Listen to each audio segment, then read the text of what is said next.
Alright, now I'm tracing the ceiling curve. This way is only going to work if you can still get into your ceiling next to the ribs. So if you're gutting your bus, I'd recommend doing this while you can still get in there. Because once the ceiling's up, it's a little more difficult. You can do it. I've made a video on that before too. I'll post that below. But what I'm doing here is I got a piece of 1/4 inch plywood. You can use cardboard, which would probably be easier to work with, but I don't have any, so I'm using this. So I'm just gonna do a rough cut, like put a curve in it, like try to get close to what the ceiling looks like.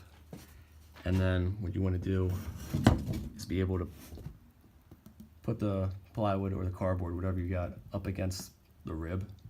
So then you can take a marker and just trace this whole curve, and then you'll have a perfect template that you can use later for walls or cabinets or whatever you're using.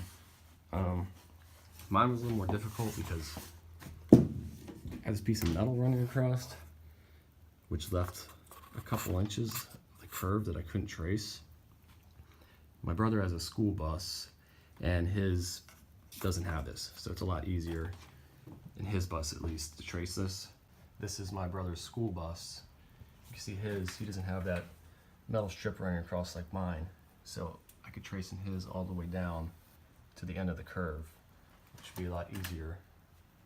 Mine, I had to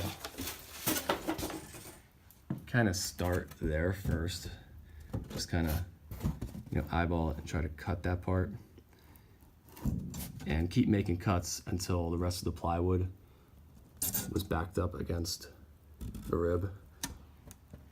So as I was doing it, it would be close, but then there would be a gap up here I wouldn't be able to trace.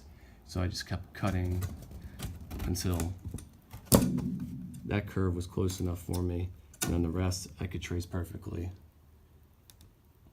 So I got this side done. I might as well just make another template for this side. I can't imagine the curve is too much different, but just do it anyway.